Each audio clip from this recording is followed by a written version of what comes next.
Sebagai manusia, kita mungkin menghabiskan sebagian besar hidup kita untuk mengejar sesuatu yang kita sebut sebagai kebahagiaan. Bahkan pencarian kebahagiaan bisa menjadi misi hidup seseorang. Tapi menariknya, menjadi orang yang lebih bahagia tidak bergantung pada memiliki keluarga, pekerjaan, atau gaya hidup yang sempurna. Faktanya, hal ini tidak bergantung pada memiliki sesuatu yang sempurna. Untuk menjadi lebih bahagia, kamu harus bertanggung jawab atas hidup, sudut pandang, dan tindakan yang kamu ambil. Kamu bisa memulainya dengan merenungkan, apakah kamu mengembangkan aspek kehidupan yang mendukung kebahagiaan, baik saat ini maupun jangka panjang? Apakah kamu membangun hubungan yang bermakna dengan keluarga atau sahabat? Apakah pekerjaanmu terasa memuaskan? Mungkin kunci sebuah hidup yang lebih baik bukanlah kesempurnaan. Kuncinya adalah kita mencoba lagi dan lagi. Setiap hari adalah hari yang baru dan sebuah kesempatan untuk mengembangkan diri menjadi lebih baik. Halo semuanya, nama saya Michael. Selamat datang di channel saya, Sikutu Buku. Kali ini saya akan bahas buku Build the Life You Want, karya Arthur C. Brooks dan Oprah Winfrey. Buku ini membahas bagaimana cara membangun hidup bahagia yang kamu inginkan. Ketika sebuah acara legendarisnya selesai pada tahun 2011 setelah 25 tahun berkarya dan lebih dari 4.500 episode, Oprah berada dalam kondisi yang limbo. Oprah bertanya ke dirinya sendiri, setelah ini saya mau ngapain? Aktif dalam teater mungkin? Oprah seringkali berpikir kalau dia akan bahagia untuk berkarya di Broadway. Dia bahkan mendapat peluang emas untuk bekerja dengan pembuat naskah terkenal.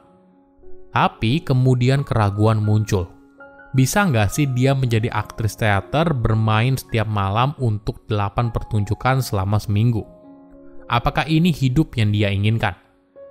Ketika dia mulai membayangkan secara detail bagaimana masa depannya sebagai seorang aktris teater, dia merasa kalau ini bukanlah yang dia inginkan. Dia sadar kalau dirinya suka dengan ide sebagai aktris teater, tapi tidak dengan kenyataannya. Kisah Oprah dalam mencari tahu apa yang dia mau dalam hidup juga dirasakan oleh banyak orang. Ketika ditanya apakah kita ingin bahagia, kita semua dengan cepat bilang mau. Tapi hanya sedikit yang bisa menggambarkan secara detail hidup bahagia seperti apa yang mereka inginkan. Biasanya mereka hanya terjebak dalam kebahagiaan semu. Misalnya ingin punya uang banyak, ingin terkenal, dan sebagainya. Yang jarang orang pahami ketika bicara soal kebahagiaan itu bukanlah antara kita dengan dunia luar. Tapi bagaimana kita bisa mengelola apa yang ada di dalam diri dan menjadikannya hidup yang kita jalani sebagai hidup yang bahagia. Saya merangkumnya menjadi 3 hal penting dari buku ini. Pertama, menciptakan hidup yang bahagia.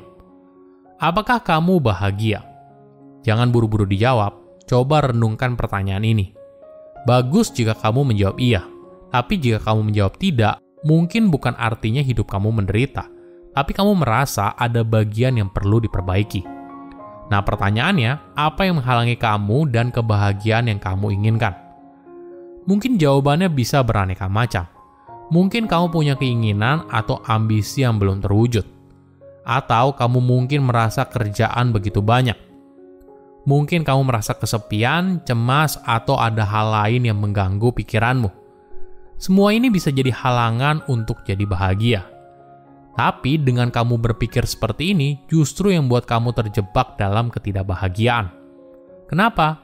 Karena rintangan yang menghalangi kamu dan kebahagiaan adalah dirimu sendiri, bukan sesuatu yang sifatnya eksternal. Banyak orang tidak sadar kalau kebahagiaan sebenarnya tergantung seberapa baik kamu mengontrol perasaan yang kamu miliki. Jika kamu membiarkan perasaan mengontrol apa yang kamu lakukan, alih-alih membuat pilihan sadar atas apa yang dilakukan, maka tidak heran apabila kamu cenderung mengejar sesuatu yang sifatnya sementara, entah mencari kenyamanan dalam uang, kekuasaan, status sosial, atau perhatian. Sayangnya, semua faktor eksternal ini tidak memberikan kepuasan jangka panjang. Kebahagiaan sejati pada dasarnya berakar pada 3 elemen: memiliki tujuan, merasakan kenikmatan, dan kepuasan. Jadi bagaimana kita bisa menghindari pengejaran kebahagiaan yang semu? Mungkin yang pertama adalah berhenti memikirkan kebahagiaan sebagai sebuah pencarian yang besar. Melainkan, cobalah melihat ini sebagai sesuatu yang mungkin di setiap momen dalam hidup. Tidak peduli tantangan apa yang kamu sedang hadapi. Kedua, belajar bertanggung jawab atas perbuatanmu, alih-alih membiarkan perasaan mengambil kendali. Hal ini akan mencegah kamu mengejar kebahagiaan semu yang tidak akan membuatmu bahagia dalam jangka panjang. Terakhir, bangun pilar yang bisa berkontribusi pada kebahagiaanmu sehari-hari. Keluarga, sahabat, pekerjaan yang bermakna, dan spiritualitas. Pilar ini yang akan menjadi fondasi apabila kamu ingin membangun hidup yang bahagia.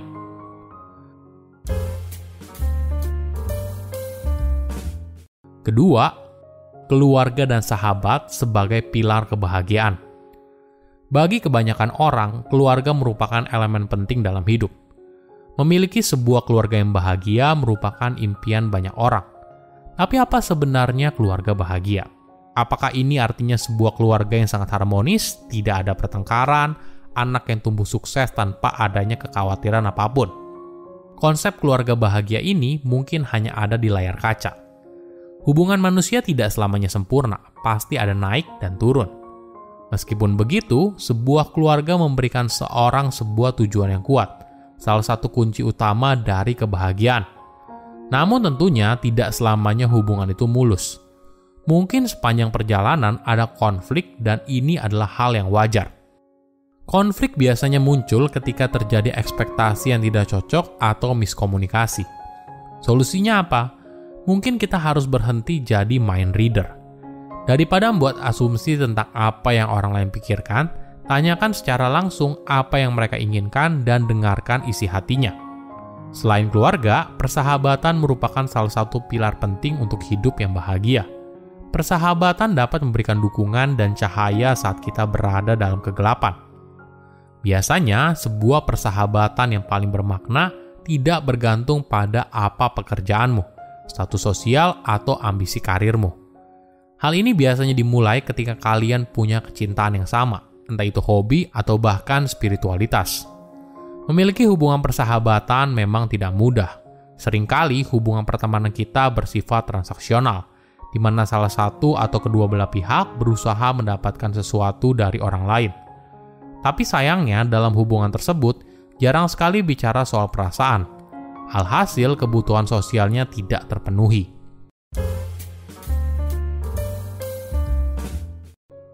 Ketiga, mencari pekerjaan yang bermakna.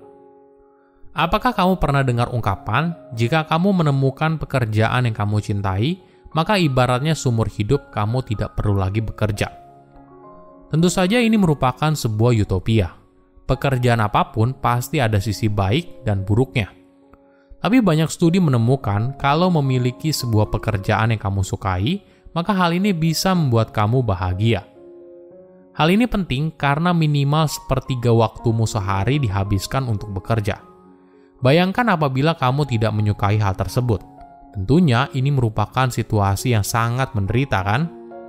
Oke, tapi bagaimana bila kamu sekarang berada dalam sebuah pekerjaan yang tidak kamu sukai, tapi kamu juga tidak bisa keluar dengan gegabah?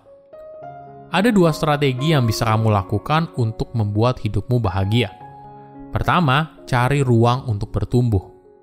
Mungkin kamu bisa menemukan sebuah sistem untuk meningkatkan proses kerjamu sekarang. Perbaikan kecil ini akan memberikanmu kepuasan karena kamu merasa apa yang kamu lakukan memiliki makna. Kedua, memberikan pelayanan kepada orang lain. Membantu orang lain tidak hanya menyenangkan hati mereka, tapi di sisi lain, hal ini juga bisa buat kamu bahagia loh. Tidak perlu hal yang besar, bahkan membuat rekan kerja tersenyum saja bisa meningkatkan kebahagiaanmu di tempat kerja. Silahkan komen di kolom komentar pelajaran apa yang kalian dapat ketika baca buku ini.